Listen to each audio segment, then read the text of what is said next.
ನಮ್ಮ ಚಾನೆಲ್ನ ಆತ್ಮೀಯ ವೀಕ್ಷಕ ಬಾಂಧವರೇ ನಮಸ್ಕಾರ. ರಕ್ಷಿತಾ ಅವರು ತುಂಬಾ ಅತ್ಯದ್ಭುತವಾದಂತಹ ಆಟವನ್ನು ಇಲ್ಲಿಯವರೆಗೂ ಆಡ್ಕೊಂಡು ಬಂದಿದ್ದನ್ನು ಪ್ರತಿಯೊಬ್ಬರು ಸಹ ನಾವು ನೋಡಿದ್ದೇವೆ. ಎಲ್ಲರೂ ಸಹ ಈಗ ಸೋಷಿಯಲ್ ಮೀಡಿಯಾದಲ್ಲಿ ಚರ್ಚೆ ಆಗ್ತಾ ಇರೋದು ಎರಡೇ ಹೆಸರು, ಏನಂದರೆ ಗಿಲ್ಲಿ ಹಾಗೂ ಅಶ್ವಿನಿ ಗೌಡ ಅವರು.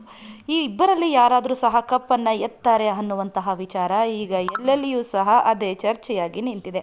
ಆದರೆ ಯಾರಿಗೂ ಸಹ ಇಲ್ಲಿ ಅಷ್ಟೊಂದು ಸರಿಯಾಗಿ ಐಡೆಂಟಿಫೈ ಮಾಡ್ತಾನೇ ಇಲ್ಲ. ಅದುವೇ ಯಾರ ಹೆಸರು ಅಂದರೆ ಅದೇ ರಕ್ಷಿತಾ ಶೆಟ್ಟಿಯವರ ಹೆಸರು. ರಕ್ಷಿತಾ ಶೆಟ್ಟಿಯವರ ಹೆಸರನ್ನು ಯಾಕೆ ಯಾರೂ ಸಹ ಅಷ್ಟೊಂದು ಹೈಲೈಟ್ ಮಾಡ್ತಾ ಇಲ್ಲ? ಹಾಗಾದರೆ ರಕ್ಷಿತಾ ಶೆಟ್ಟಿಯವರು ಇಲ್ಲಿಯವರೆಗೂ ಸಹ ಹಾಗೆ ಬಂದ್ರಾ ಏನು ಅನ್ನುವಂತಹ ವಿಚಾರವನ್ನು ನಾವು ನೋಡ್ತಾ ಹೋಗೋದಾದರೆ, ಇಲ್ಲಿಯವರೆಗೂ ಸಹ ಬಿಗ್ ಬಾಸ್ ಶೋಗಳಲ್ಲಿ ನಾವು ಮನೇಲಿ ನೋಡಿರ್ಬೋದು ಅಥವಾ ಜಿಯೋ ಹಾಟ್ಸ್ಟಾರ್ನಲ್ಲಿ ನಾವು ನೋಡ್ತಾ ಇರ್ಬೋದು. ಹೆಚ್ಚಾಗಿ ಲೈವಲ್ಲಿ ಕಾಣಿಸ್ಕೋತಾ ಇರುವಂತಹ ಮೂವರು ಅಂದರೆ ಅದು ಗಿಲ್ಲಿ, ರಕ್ಷಿತಾ, ಅಶ್ವಿನಿ ಗೌಡ. ಕಾಂಪಿಟೇಷನ್ ಇರೋದು ಕೂಡ ಇವರ 3 ಜನದ ಮಧ್ಯೆಯೇ.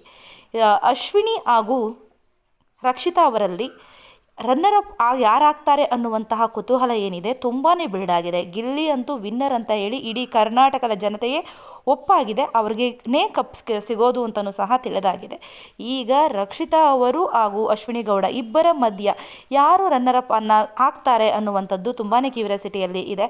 ನೋಡೋಣ ರಕ್ಷಿತಾ ಅವರು ವಿನ್ನರ್ ಅಥವಾ ರನ್ನರ್ ಯಾವುದರ ಪಟ್ಟವನ್ನು ಅಲಂಕಾರ ಮಾಡ್ತಾರೆ ಅಂತ ಹೇಳಿ. ಅವರಿಗೆ ನಮ್ಮ ಚಾನಲ್ ಕಡೆಯಿಂದ ಹೃತ್ಪೂರ್ವಕವಾದಂತಹ ಧನ್ಯವಾದಗಳನ್ನು ತಿಳಿಸೋಣ. ಯಾಕೆ ಅಂದರೆ ಅವರು ಫೈನಲಿಸ್ಟ್ ಆಗಿರೋದಕ್ಕೆ. ನೀವು ಸಹ ಮುಂದಿನ ಅಪ್ಡೇಟ್ಗಾಗಿ ನಮ್ಮ ಚಾನಲನ್ನು ಸಬ್ಸ್ಕ್ರೈಬ್ ಮಾಡಿ, ಹಾಗೆ ವಿಡಿಯೋವನ್ನು ಲೈಕ್ ಮಾಡಿ ಅಂತ ಹೇಳ್ತಾ ಇಲ್ಲಿಗೆ ವಿಡಿಯೋವನ್ನು ಮುಗಿಸೋಣ.